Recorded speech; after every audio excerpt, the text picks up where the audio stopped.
Welcome to the Survivor Turning Back Time podcast. I am your host, Stephen Labine, and with me, as always, my co-host, Jared Sheldon. Jared, how you doing? So it's going really well, I can tell. This is the energy I'm bringing to the studio today. To the studio, my spare bedroom. I love it. Correct, yes. You're a millennial that owns a condo. You are winning. I don't know about winning. I'm doing my best, which is all that we can do at this moment. How's your week been? It's been a week. Man, I don't understand corporate America. I don't like corporate America. You gotta do what you gotta do to survive, but I was not made to be in an office or working from home doing an office job. Yeah. I understand the value of it, kind of. There are a lot of thankless jobs out there that do a lot of important stuff. Mine's not one of them. I just make rich people a lot of money, and that's why you study for the LSAT. That's why other jobs are hiring. Just throwing that out there. Not for you, for anyone who needs to hear that. Correct. Yeah, it's been a week since we've been together. We had a fantasy football draft. What else did I do this weekend? Rep some football. I had 4 football games, and boy, my hamstrings are feeling it. I didn't know refs could get injuries. It's not an injury. It's just it's reminding myself that I am alive, reminding my body that, hey, you haven't ran, like, full-on sprinted in a good year at this point. So, surprise, here is pain. Not to go on a weird tangent. I encourage weird tangents on this. But that's kind of our whole thing. Yeah. Do you ever think about how weird, and I swear I'm not stoned, but how weird it is to, like, have a body? Like, your hamstring that hurts, like, it is just sending electrical signals up to a squishy sponge that is controlling the rest of your meat sack. Yeah. It's a really nice squishy sponge. It's doing its job pretty well. Sometimes it doesn't. At the moment, though, pretty peak. Loving it. I want to shed this mortal coil. Put my brain in a jar and attach it to a robot. Okay, are we going like full on Futurama style, or what's your goal here? I mean, if we're gonna go for like a sci-fi property that exists, Futurama's probably one of the better ones to live in. Okay. Most things when you go to sci-fi, if it's not Star Trek or dystopian. Sure. Right? So either Star Trek or Futurama is probably like, although they do have like suicide booths you can just walk into in Futurama, so maybe not that idyllic. And you have to deal with the return of President Nixon. We've had worse. Yes. I mean, I'll leave it at that. We'll leave it at that. Yeah. Real excited to be back. We're full on in merge mode. We are working our way through all of the Survivor seasons, one episode at a time. One episode at a time. Season 2 is closing in on us. So we're getting close. I have not had a single email telling us to watch a certain movie out there. I'm not going to name names. Jared's currently reaching for his phone. No, it's fine. No, Nothing's happening. Don't mind me. That's fine. So get your emails in. Get your reviews in. Feel free to review us on whatever store you are getting your podcast from. I feel no need to waste this any longer. Jared is still typing on his phone. It's fine. I'm assuming that's where this is going. Let's go ahead and get started with the episode. Episode 8. Thy name is Duplicity. That is the coolest name of an episode I've ever heard. Yes, it is. Bumper.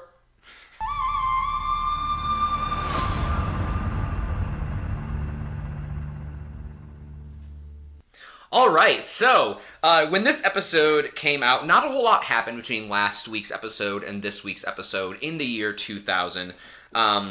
But, you know, going back in our time machine, we do see one ancient relic in this episode, which is a VHS tape. Oh, yeah. So if you remember VHS tapes, that's where we are. But there was one, I guess, kind of interesting thing that happened. Roberto Suarez Gomez, Bolivian drug lord called the King of Cocaine. Oh. Baller title. Whose story was the basis of the movie Scarface. Dies of a heart attack at 68. So the real-life inspiration for Scarface passed away. Wait. he was the king of cocaine and he died of a heart attack. Probably from all the cocaine. I couldn't have seen that coming. Who possibly could have known?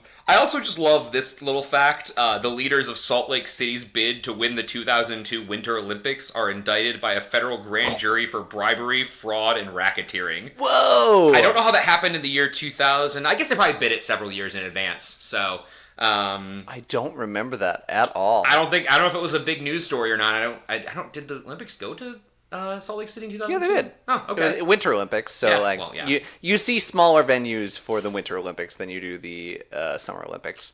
And maybe the most relevant thing on people's radar during that time, the number one song was "Bent" by Matchbox 20. Bent. I am coming up blank. Can you? You would know it if you heard it. Can you give me a little humsy? No. I Okay. don't remember how it goes, but I know I've listened to the song 500,000 times. Okay. In my brain, I'm only pulling. It's been a while, but that's not correct. It's very much not correct. What are the lyrics? If I fall along the way, pick me up and dust me off, and if I get too tired to make it, be my breath so I can walk. Okay. I'm going to get to the chorus. Can you help me? I'm bent. I'm so scared that I'll never get put back together. This is not helping me, so I'm worthless here. So yeah, case in point, I don't know this song. I don't remember. If you remember Matchbox 20, I think it was their first big song. The only one that comes to mind for Matchbox 20 is the "Let's see how far we go," but that's like way later. Yeah. Yeah, Well, that's where we are. that's where we are. Anything else exciting? We have a really cool named episode of Survivor. That's true. Thy name is Duplicity. Tell me about that. Tell me what your feelings about that episode. First of all, title. where did they get this name from? They kind of say it in early on. I believe Greg says it. Of course he does. Yeah. Of course. That's such a Greg quote. Yeah. Well, yes, we're talking about what Jenna calls a conspiracy. Yes, the night correct. Before. Everyone is paranoid of everyone. And it's so funny. Sean is so accidentally useful. Because if all 5 of them had voted for Gretchen, they immediately would have known. And all of them were like, I think 4 of the 5 of them did. Mm-hmm. But they have no idea who didn't. Correct. But they're talking to Sean about this. So Sean easily could have been like, "Oh yeah, I think they all did it, and I'm not in on it. We should fix that." Easy, done. End of season.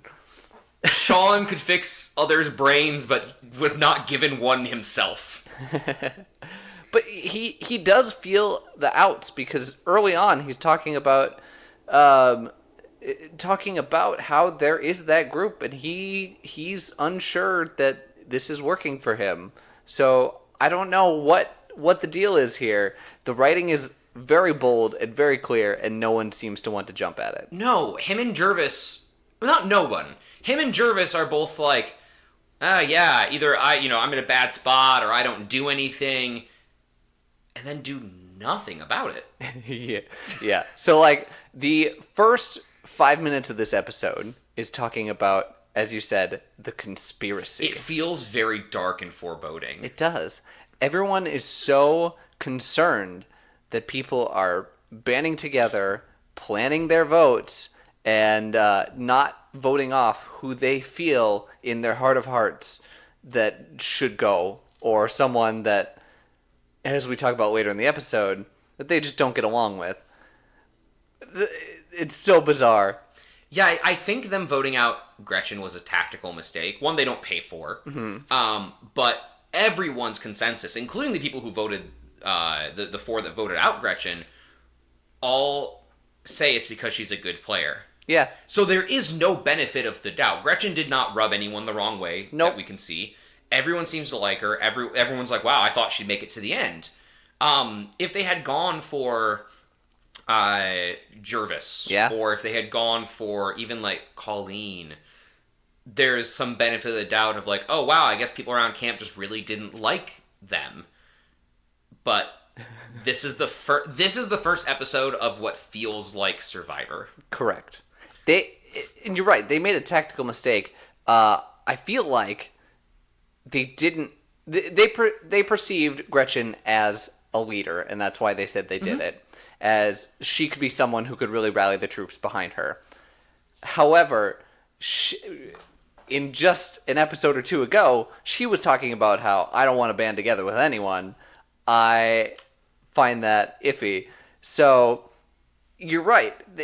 It was a bad move, and they should pay for it, but they're not. Yeah, and I don't know if they meant leader as far as like she would lead people in her own alliance, or that like she's in first place currently. Like if she would win. I don't know if I think they knew about the jury going into this because they didn't seem when we talk about it in Tribal where Jeff brings up the jury for the audience's sake. It did. I mean, it felt like it was for the audience's sake, not for the contestants' sake. They knew that arrangement going in, and that's how the $1 million we decided. So I think that's what they meant when they said leader. I was very surprised Rudy's the one that orchestrated this move. Yeah. They should know about the jury because that's a fundamental thing of the game. Like, you can't just get to the end.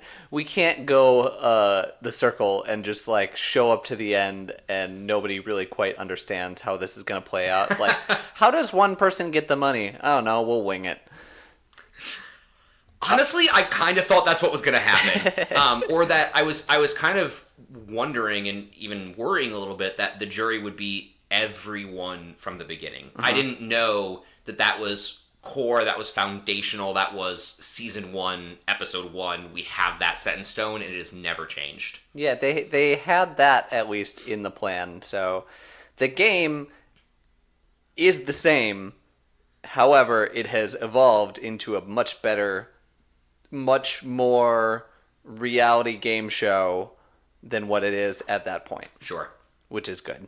Yeah, they talk for a while about the vote, and then the women all come together and say, hey, we should band together. This happens, every season I've seen this happens, and falls apart within like 4 minutes. Because there's always like 1 or 2 women that are like, no, I don't want to do this. Yeah.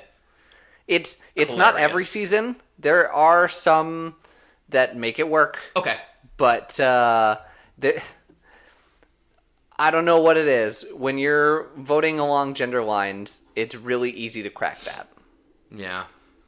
I just don't feel like there's the loyalty of anything there. Like, yes, we were born with the same parts or choose to identify as the same gender. Great. There's more bonding them, I feel like, than that. There's life experience and all of that. But one thing to consider is they... you want as many things different from the person you're sitting next to at the final 2 or 3 as possible. If you are... if you're up there with another woman, you don't have that part of the conversation that you can bring up. So that kind of makes sense that they, Sue is seeing that, like, hey, if I can bring someone else to the end with me, if I can bring a guy to the end with me, I have a whole nother part of the conversation that is unique to me. Another case for Sue is the only one playing this game. I'm not the only one. Sue is the only one playing this game, and I will double down on it. Wow. No, Sue is the only one thinking real difficult strategy and willingness to make strong moves. I think Rich and Rudy are. I think Rudy seems to be the one who orchestrated Gretchen. And Rich. It seems like they're both in on it. I don't agree with their read, but I understand it was a bold move. Let's take out the person we think could win it. But I mean, yeah, it's just basically their alliance and Greg that's playing the game. I am going to disagree. I think Rudy is along on the alliance and will enjoy having a say every once in a while because that's who he is. I don't think he is orchestrating big moves. I think he just will throw a name out and say, yeah, that's who I want out. He wants his money so bad, though. He does.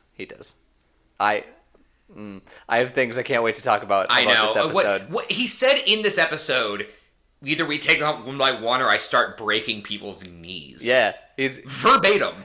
The man is so crazy, and I love it. He's... Crazy Rudy. Crazy Rudy. I have one actually written right after this. Go on. Where they're arguing about food. They're arguing about the rice and like how much rice they have and all of that.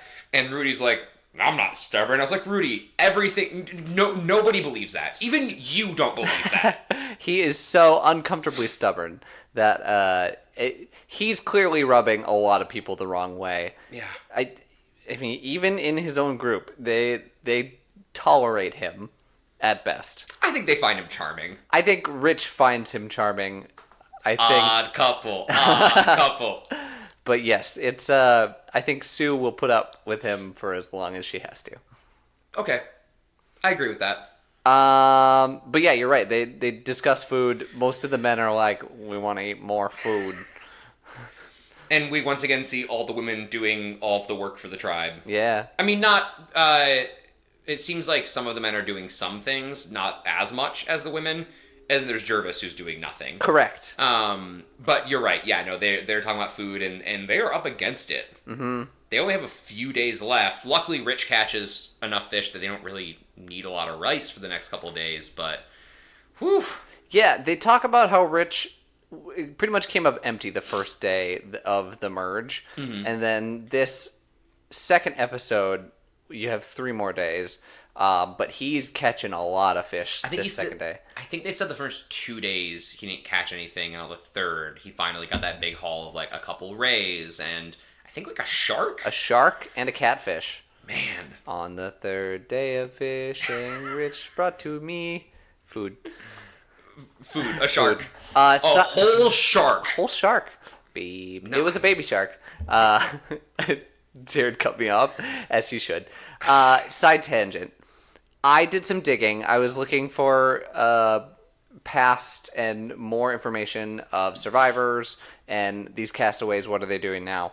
And there was a full interview with Gretchen that I missed for last episode. Oh. It was really interesting because Gretchen says, along the lines of food, that Pagong shared food with the video crew because they ran out of food. And then they refused to give them more food in return, which is... I cannot vouch for the validity of this, but man... My jaw is on the floor. If that's true, that's wild and so unbelievably inappropriate. You know that had to have been like the cameraman didn't want to admit that they had taken the food, so they're like, no, I don't know what you're talking about. No, we can't, no. That's the only thing I can think of is that they would have gotten in trouble for taking food from them and didn't want to get caught. But like, that's evil. It's wild. It is pretty evil, especially when it's not their fault that you didn't properly equip yourselves with food. Man, imagine being on the show and like it's the first season. Mm-hmm. This is a brand new show. Yep. And the crew is out of food. I'd be freaking out. Like, are we going to get home? Yeah. There are a lot of things that could have gone wrong in this first episode, or this first season, to shut the show down real quick. They're lucky they did. Yeah. They're lucky they kept going. Moving on. So they show Rich and Greg playing mind games a little bit. This is a weird part of this episode is just focused on Greg and Rich half flirting, half manipulating the other person. What do you see in this? I loved it. Well, first of all, I want to say last episode what I said about them not talking about the vote at all and going right to tribal and how detrimental that was. Uh-huh. I actually think it kind of served a service. There is value to be had, and we see it this episode too, in us also not knowing who's going home. Oh, yeah. And learning why next week. And I think that Survivor now has gotten a little too comfortable with, it's one of 2 people. Yeah.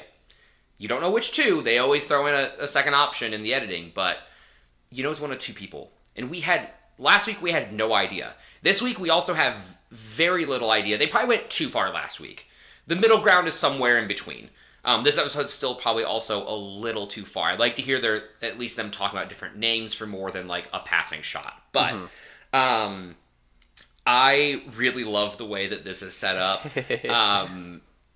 I have called it since episode 1, maybe episode 2, Greg is a psychopath, Oh yeah, and now everyone else is starting to see it too. everyone's aware. They must have had Stockholm syndrome on Pagong's Beach. I don't know how they didn't see it till now. They're like, he's changed, and I'm like, yeah, he's a little darker, but like he has not really changed that much.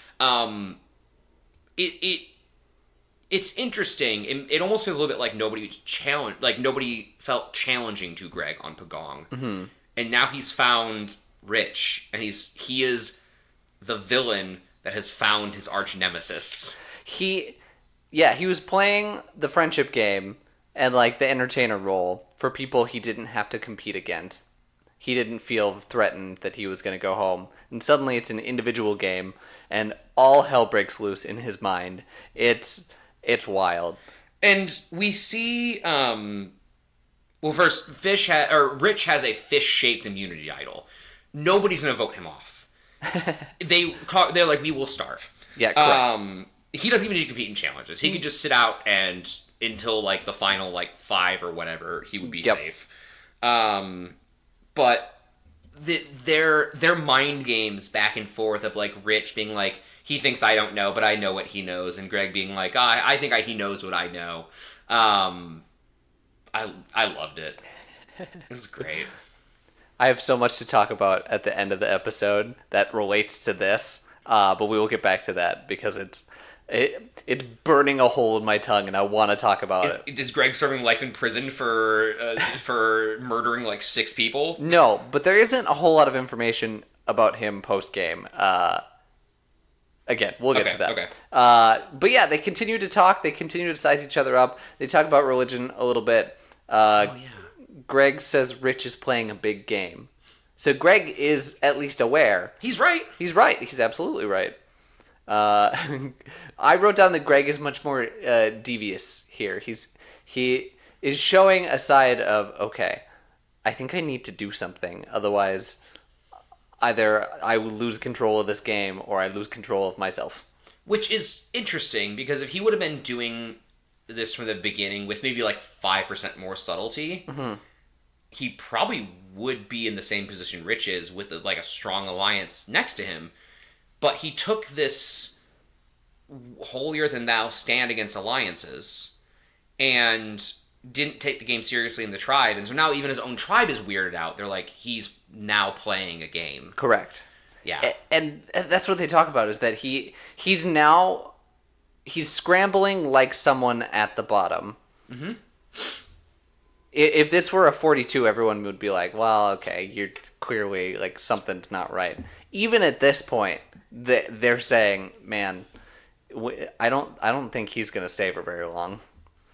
Paranoia. He is full. I mean, he was always crazy. I don't know how everyone didn't see that, but this is where like the full-on paranoia kicks in. Yep. I love Colleen being like, no, there's nothing going on with me and Greg. If there was a girl out here I liked as much as him, I'd just be doing the same thing. I was like, did Colleen just come out of the closet?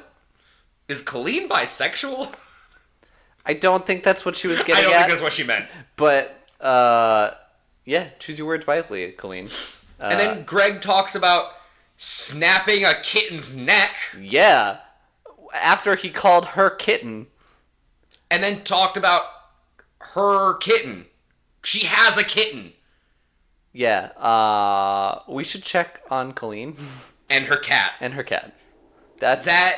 It's concerning. Dude, that rant was unhinged. It was. It was very much. It was uncomfortable, and I don't think that Colleen fully was on board with all of it. Like, wasn't comprehending what he was getting at. No, imagine watching that back. Yeah. Like, getting the other half of his, when he was talking just to the camera. Mm-hmm. The same.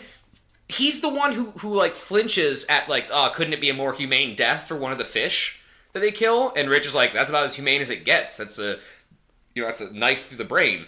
And then immediately goes into a diatribe about how he's like, well, you just have to murder the kitten. Like, did something in him break when he saw that? Something else break? Is there anything else to be broken? The man is broken. Yeah. There's more weird flirting around the fire that evening. They talk about an orgy. Yeah. It's all flirting.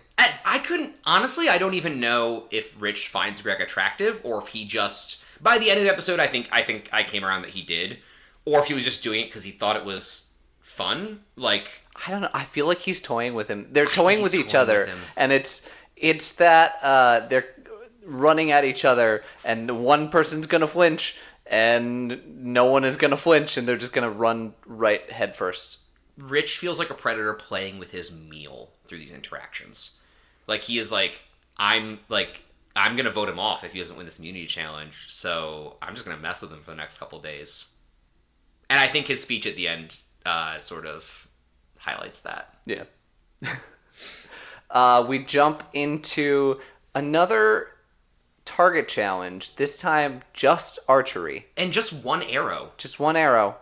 The premise is not good. You just need to be a tournament. Yeah. You do 3 arrows each. You do 1 versus 1, and you do it as a ladder. Yep. And this would have been an awesome challenge. You're telling me something, and I'm right on board with you. However, they don't do that. No. They drop a target onto their beach. They give them bow and arrow set and 3 arrows, and they are allowed to practice all morning long until Jeff shows up in a boat. And my immediate thought is, oh, we're doing this on their beach, like right in front of the shelter. We're shooting targets. I didn't even gather that. Wow, yeah, I just kind of forgot that Jeff had showed up in that boat and didn't take them anywhere. That he's just like, yep, we're right here. Let's do it right here. I had to confirm that because during the challenge I had to look back behind them to see the parachute still hanging up there. But yeah, it was right in front of their beach. But yes, Jeff shows up in a boat. They haul off a giant case, a wooden crate. Everyone's coming out, helping to carry it over.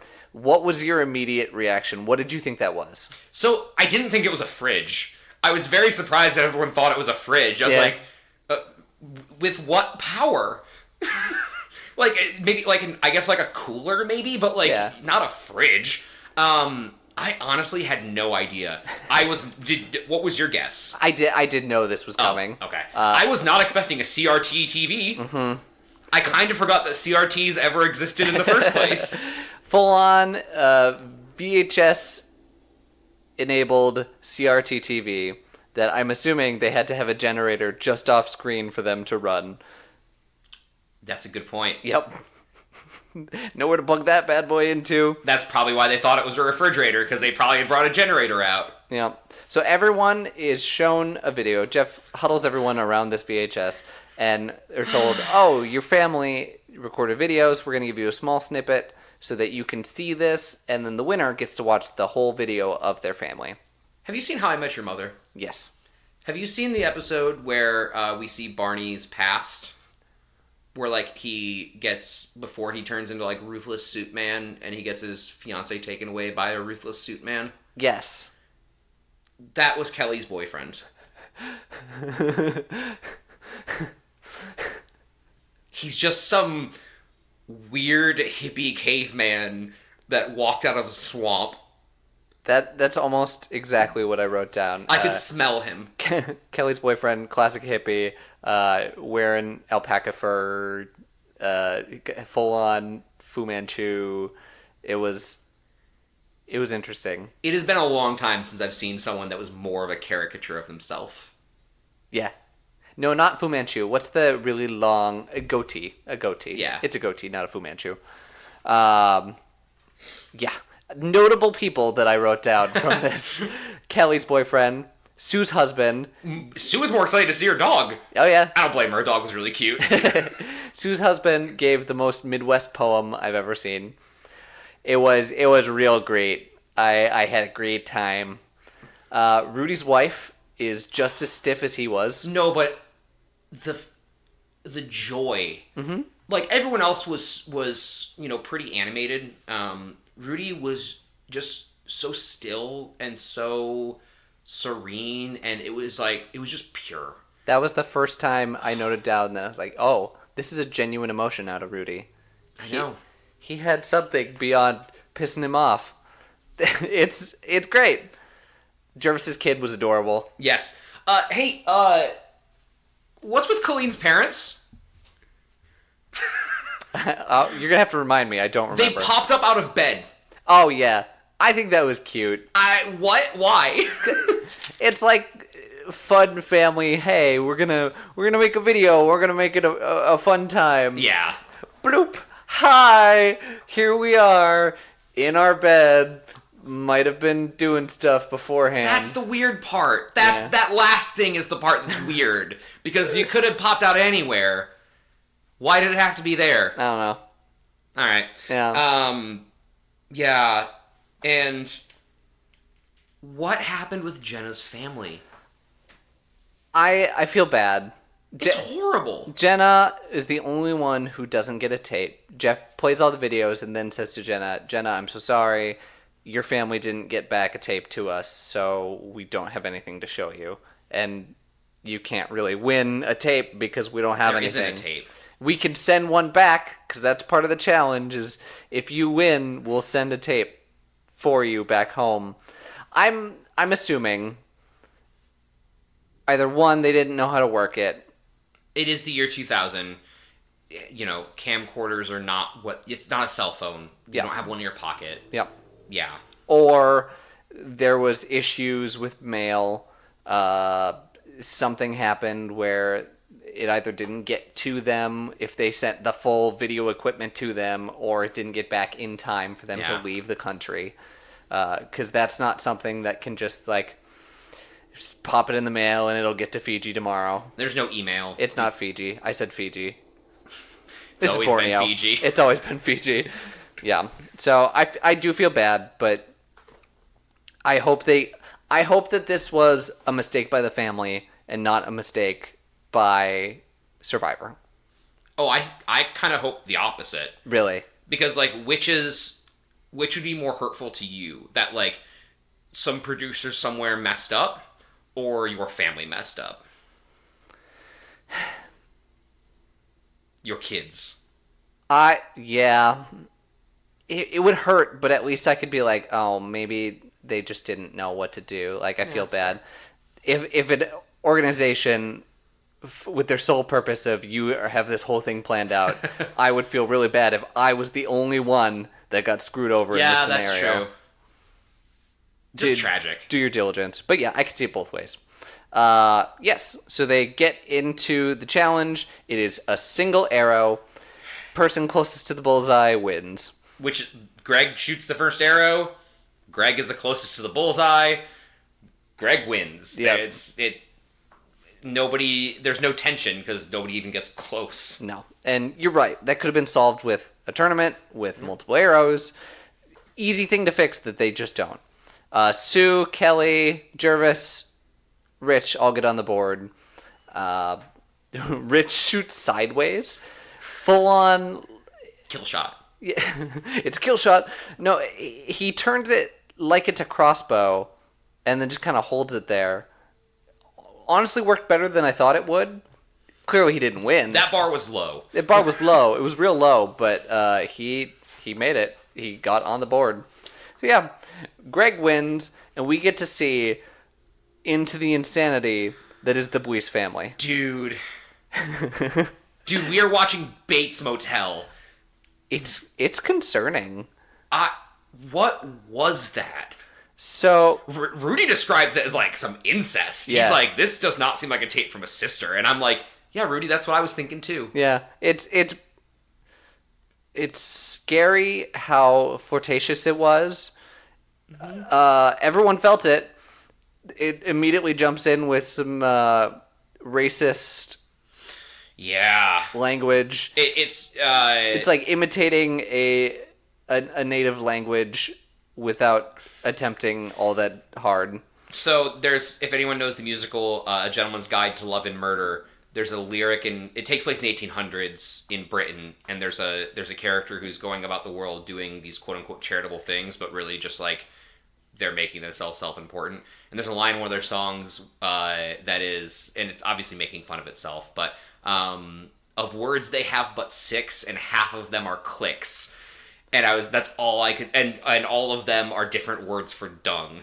And that's all I could think of when she was doing that. I was like, oh yeah. man. But at least that's self-aware, where they're like, Oh, yeah, yeah. No, she was not. no, she was very much not self-aware. She was doing it full-on ridiculing people that she had no business, had never seen. And once again, not that racism is generally intelligent, it's also misplaced. Yeah. The whole dumb I mean, there are languages or dialects in the African continent that do use clicks, I believe. I don't know if that's true. Fact check it. Please do. There's a lot of dialects on the African continent, but at least that's the stereotype. There isn't any in the South China Sea that I'm aware of. So you're also not geographically accurate in your racism. Like, what? What? Figure your shit out. And then my favorite line from the whole tape. Think what Billy Joel would do. Words to live by. Words to live by. Maybe not, but words to live by.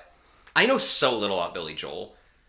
Yeah. It's WWBJD. what would Billy Joel do? Yeah. Shout very loudly on a turnpike in New Jersey. Wait, what? Billy Joel? Am I thinking? No. Who am I thinking of? I have no idea. The famous New Jersey. I take it back. I was thinking Bruce Springsteen, not They're the Billy same Joel. person. They're not the same person, not at all. But Whitney Houston is also from New Jersey, is what I learned in that quick Google search. So Here we are. No, yeah, his sister is it made me uncomfortable. It the whole, not just like the racism, because that was like a second of it. Yeah. Also made me uncomfortable. But everything else that she said, like, it was like, sometimes like that seems more like your girlfriend than your sister. Mm-hmm. Sometimes like it seemed more like your mom. Yep. And you were a baby. Sometimes it felt like she was role playing like he was a baby. All of it was just massively uncomfortable. All of it was uncomfortable. All the while, everyone is around watching this except for Jenna, who is devastated. Yeah. Just off on her own, continuing to shoot the arrow. So first of all, everyone else looks as uncomfortable as I was watching it. Yes. Which, yeah, good. But poor, I feel so bad for Jenna. She has bruises and marks up her arm from practicing for so long so that she could watch a video from her family. Yeah, she's full on devastated, and I feel bad. There was a point where I was like, she might just willingly go home. Yeah. I know that now there's Ponderosa. That's where they keep the jury members. Yep. Did that exist in season 1? I am unclear because it hasn't happened yet. This would be, after this episode, would be the first time that there would be. Right. Because this would be our first jury member. Yeah. Let me do some quick digging later, and I'll have an answer for you. We'll find out next episode. Yeah. But yes, everyone who's watching this, Rudy says back on the video that we might kill Greg, and yes, everything hilarious, so funny. Yeah, I mean, at that point he probably should for the good of humanity. Yeah. Greg and his sister now both scare me. That is, whew, that's some Alabama Habsburg shit. Sweet home. And then we get a montage of Jervis doing nothing. Jervis doing nothing. And everyone talk about Jervis doing nothing. I titled this section Jervis the Entertainer. It shows many a conversation with everyone, either describing how he is an entertaining person who's fun to be around, or a slacker who does nothing around the camp, or both. Yeah. Some people say both, and he really is the one who is... The opinion is so split with this tribe. He's divisive. He's very divisive. And it does seem like it's mostly, like, the women are sick of him doing nothing, and the men are like, Yeah, whatever. Whatever. I'll play cards with him. Yeah, no, Rudy. No, I love Rudy. Jervis is one of my least favorite types of people that, like, admits to what they're doing wrong and then just continues to do it. Yes, I understand that there is a problem and everyone is upset about this. However, I will do nothing to change it because it's currently working for me. I think I gave him credit for being self-aware a few episodes ago, but, like, that was with the assumption he'd at least try to change a little bit. No. We don't do that here. That's a bad assumption. We don't change. Really, nothing else happens between that There's one other thing I noticed, and there's no good point to talk about it because it happened a little in like small areas all throughout the episode. Okay. First of all, I don't know what was wrong with Jenna's forehead. She had like some like alopecia, maybe sunburn. I don't know. Doesn't matter. It looks like sunburn. One of those that throughout, especially the early seasons, the sunburn, if it gets bad enough and you continue to burn it, it's gonna look like that. You're out in the sun all day. Yeah, that it looks horrible.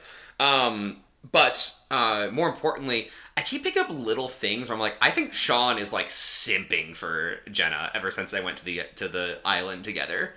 I don't have a lot of examples, so they pass by really quickly, but the number one was during this next challenge we'll talk about. She's like going up over a log, and he's like trying to help her, and then realizes he's not supposed to, and then like kind of like touches her foot and kind of like rubs her foot, and I was like, eh. Or like I think at one point he just like singles her out of a conversation, and she is not having it.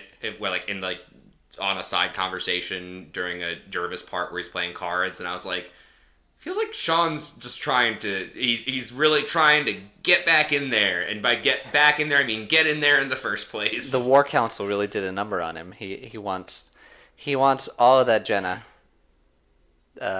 Spoiler alert, he won't get any. No.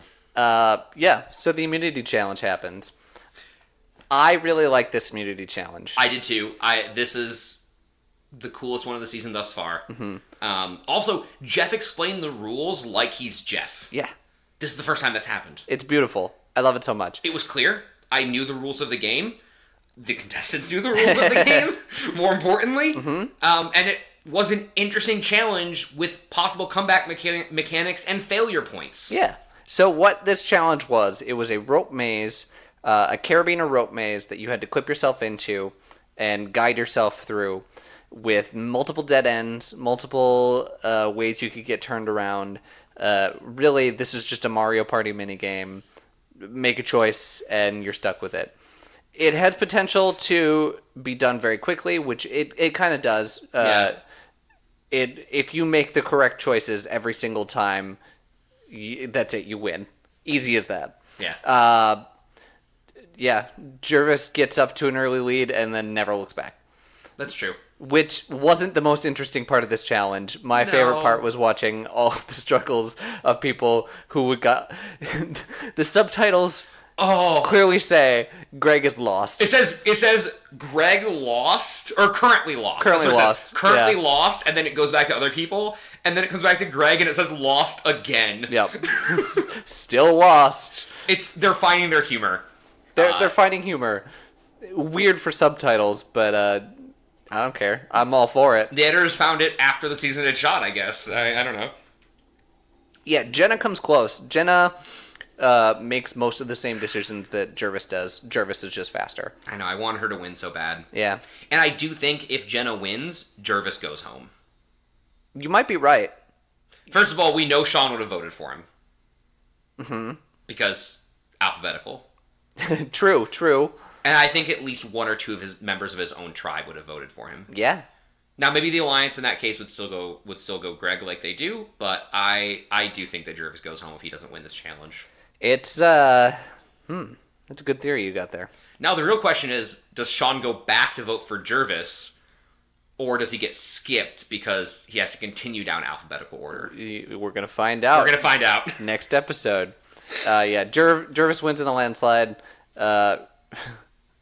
After this challenge, this is the first time that nerves are palpable to everyone on the beach. People are starting to realize that, I can now go home any point. Unless I win that immunity, I am not safe anymore.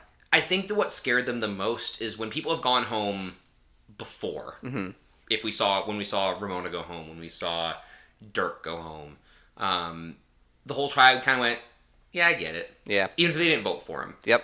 But Gretchen was just such a shock to everyone that they're like, there is 4 people, we don't know which 4, or we have a hint at which 4, but we're not entirely sure, that are going to pick someone off, and we don't know who. I can truly go home at any point with no warning.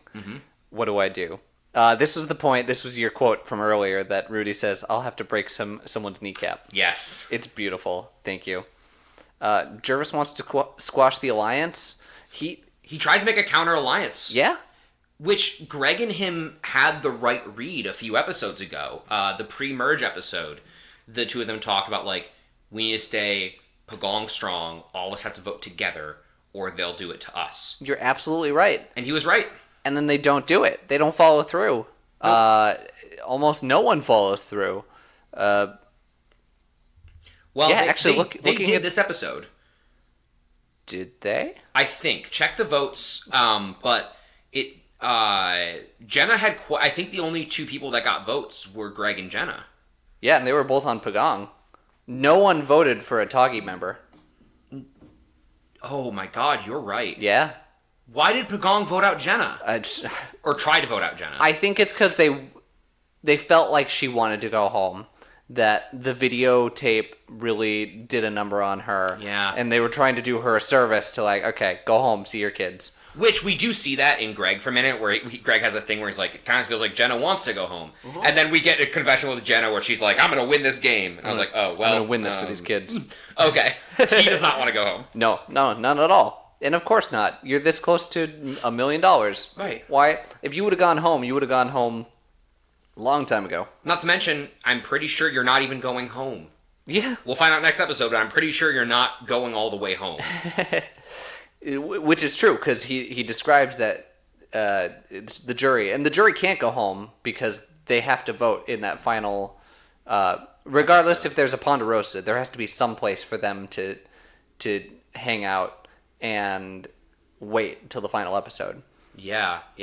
So there's no way they're going all the way back to America for 2 weeks. Nope, it's not worth it. Yeah.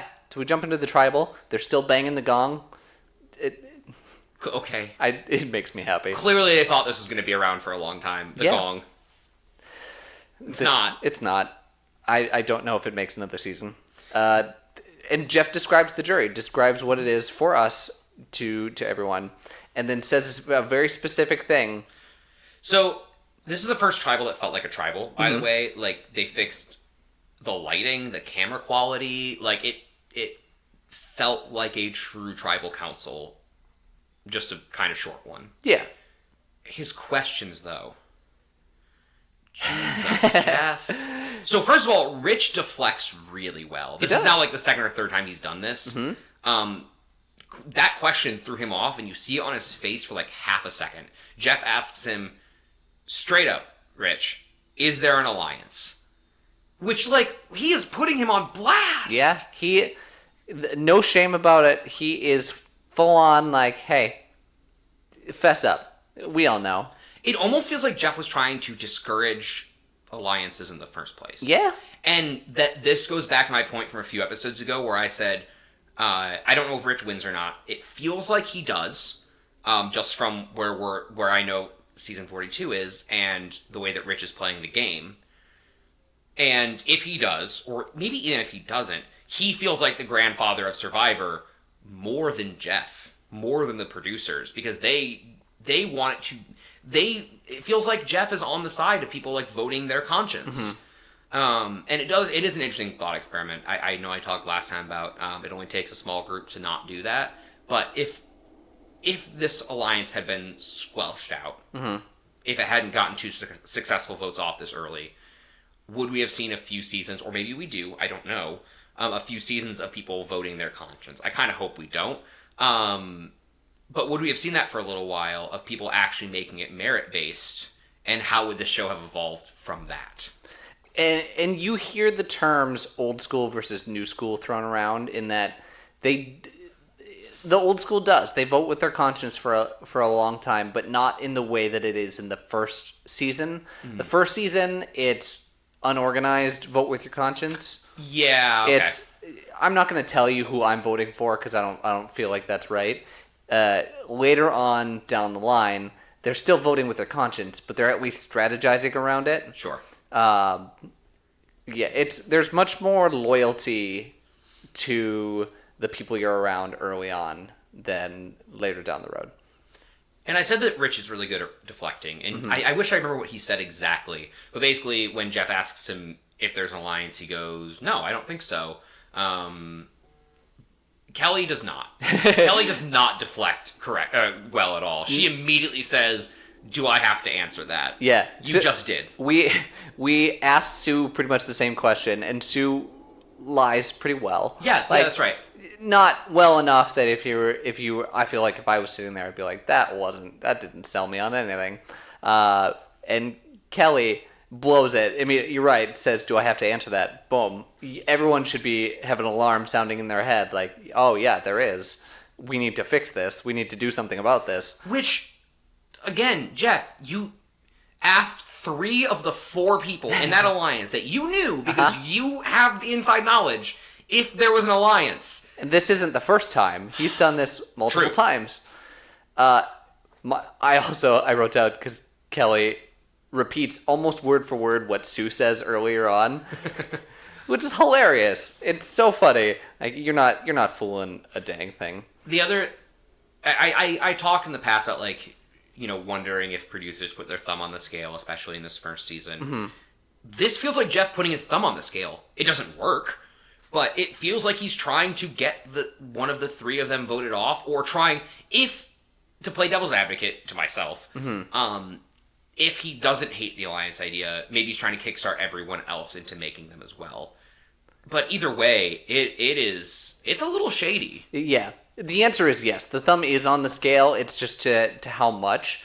Again, doing more research and digging in. The more I look into later tribes people leaving, the more information I get about the earlier ones, which is really funny to me. They were talking about BB and how BB wanted to quit. Yeah. BB desperately wanted to just quit the game. And Jeff and the producers, Mark Burnett essentially told BB, like, if you're going to do this, then you need to look into the camera and tell the camera that you are quitting and going home. To which BB refused because he didn't want to he's not a quitter. Yes, he is. I mean, he is, because he wants to quit. However, he just doesn't want to be on camera saying that I'm going to quit. I don't quit, you fire me. Yeah. So essentially, his stubbornness is the only reason why he didn't just up and quit the game, because they refused to let him just walk away. Wow. Yeah, great times. Jumping back to when Jeff was talking early on, did you catch that this is a final 2? Yes. Yeah. I knew that there would be final 2s. Okay. That's a vague memory I had from childhood. Okay. Was that being a 2-person vote. I'm interested in my mind, 2 feels better than 3. But we'll see. I think that an advantage of 2 could be them getting to make their case directly against somebody instead of 2 other people. Yeah. Then again, that could make the rhetoric more pointed and more putting down their opponent instead of elevating their own game, because they don't need to be better than 2 people and they have to just bring one other person down. Yeah. So we'll see. I'm excited to see what that looks like. I think you're right. I think 2 is better than 3 as far as the final tribal council goes. It makes it much more of a, this is your... Whoop. Opa! Knock my notes down. This is your choice or this is your choice. However, it makes for the last couple challenges and tribal councils to be iffy, because essentially what's going to happen at the end of this season is that whoever wins the immunity challenge for 3 is going to decide who they want to sit against. Whoever wins the tribal council at 4, or the immunity challenge at 4, you're going to usually have a 2-2 split, and they're going to tie, and then someone is going to draw rocks, so that last person is automatically out. Are we doing rocks? Is that how it starts in this point in season 1? I think so. I think the rock is there. Okay. I don't remember when it first comes into play. Interesting. Okay. We'll find out.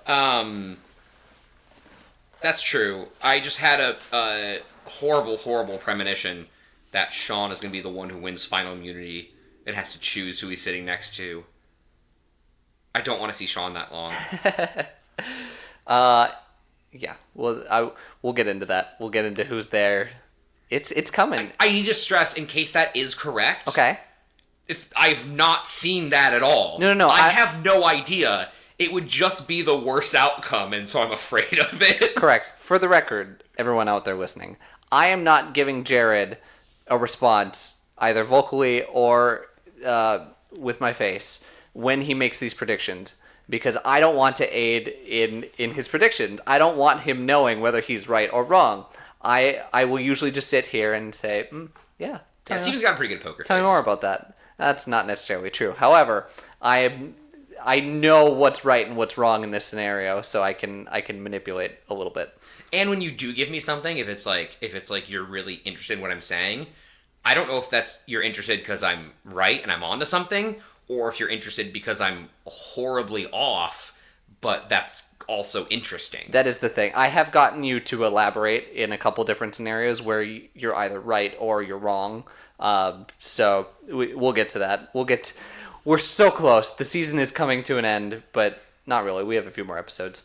Last thing I wanted to talk about before the vote. Colleen not willing to do anything to get the money.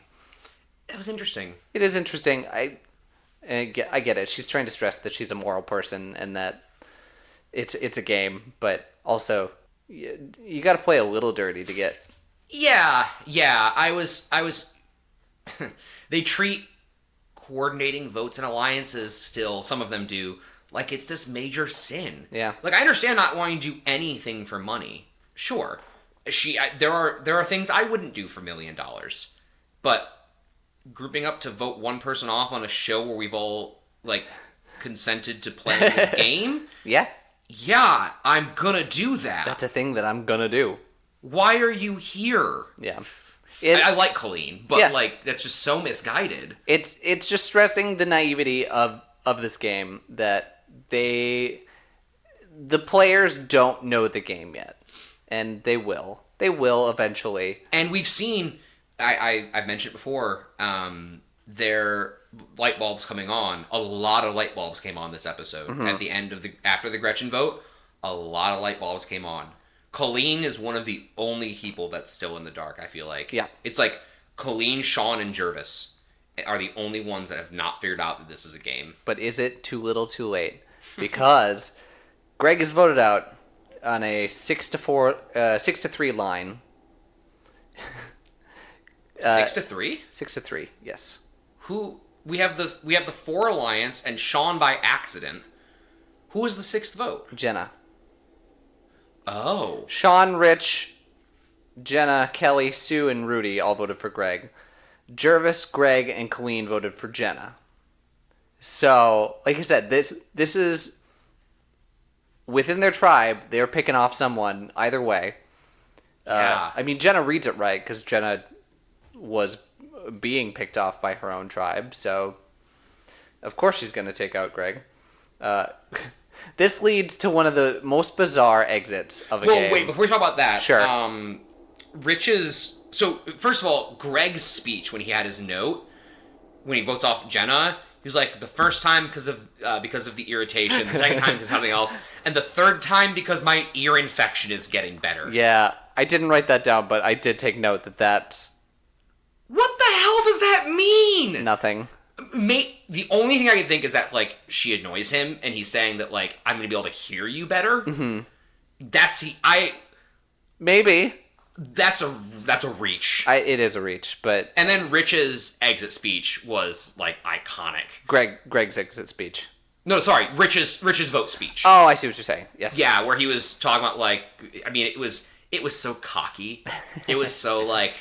All right, we had our fun. This is a fun little game we had the last few days. He does a little drum on the vote box and, like, walks off. He sings on his way to the vote box.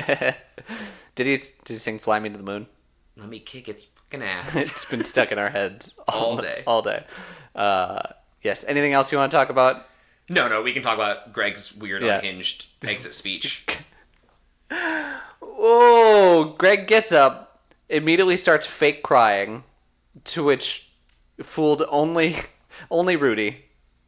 He's an empathetic guy. We've seen this side from him now.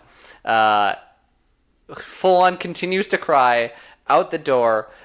Jeff snuffs his torch while he's still fake crying, and then continues to do it all the way down the walkway of bushes. The man the myth, the legend, it's Greg. I have been so entertained by him, and I'm so sad that he's gone. Um, I'm glad my read on him at the beginning was right. Mm-hmm. I I do wonder if him feeling like garbage, like from having this like bad ear infection from once again jumping and standing bog water, would like cause some of this bizarre behavior. Right. Um, Some irritability, some loopiness.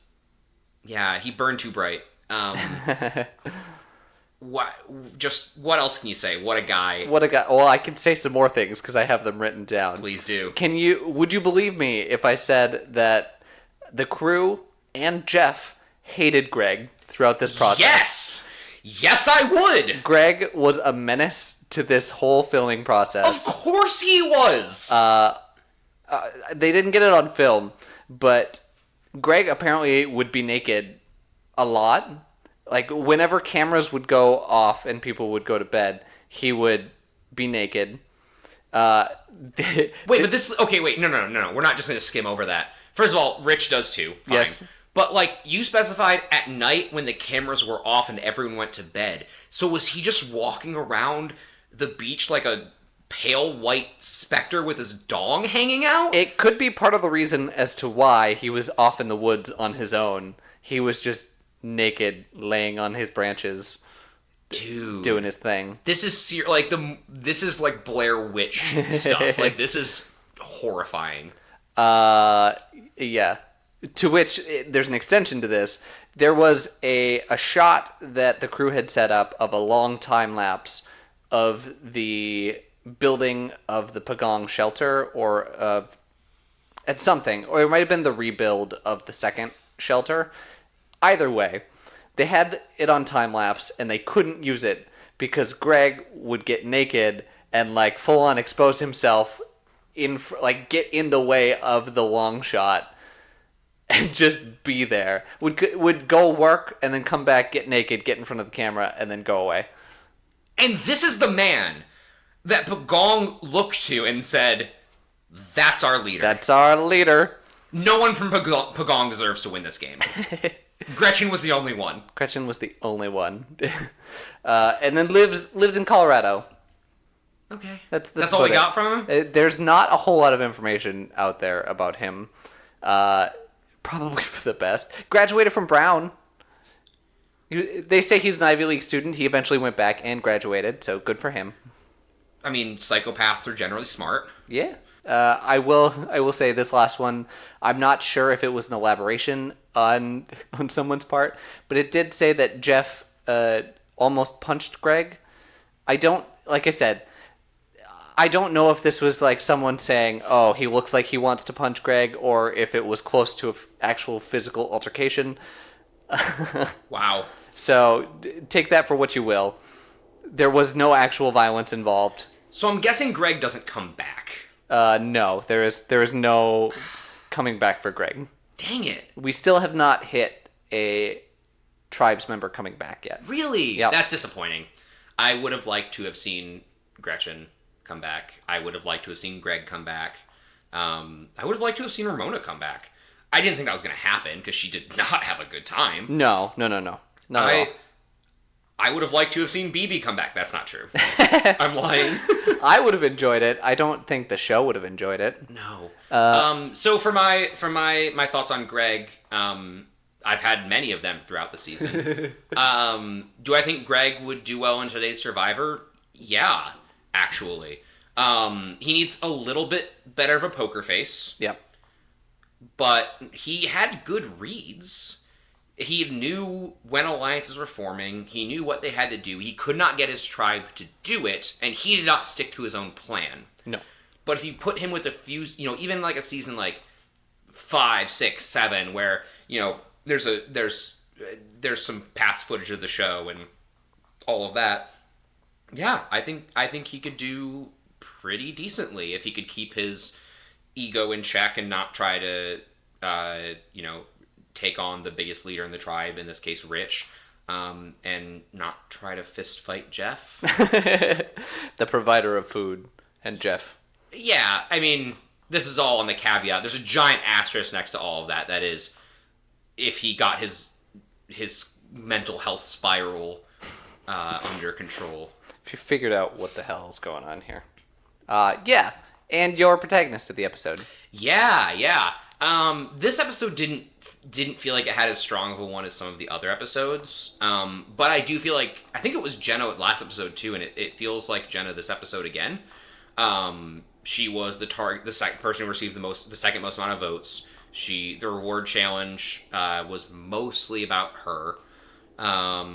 And she had a lot of confessionals this episode. Yeah. She seems to be the person they go to that's not in the Alliance to tell the story of what it's like that's to not be in the Alliance, because outside of Greg, who again having a psychotic breakdown for the last 20 days, is the only other person that like is actively playing the game. You're not gonna get good game insight from Colleen. You're not gonna get good game insight from Jervis. You're not gonna get good game insight from Sean. So they seem to rely on her a lot for the non-Alliance narrative. And it might make her the protagonist of episodes again in the future, because the secondary protagonist of this episode would be the Alliance as a 4. But that's not one person, so that doesn't count. Well, good. Anything else you want to say for the episode? No. I said no, and now I'm going to. This is the first episode that felt like a Survivor episode to me. I really enjoyed it. This might be my favorite episode thus far. Rest in peace, Greg. Rest in peace from the Survivor gods. Yeah. Well, cool. Then let's end the show.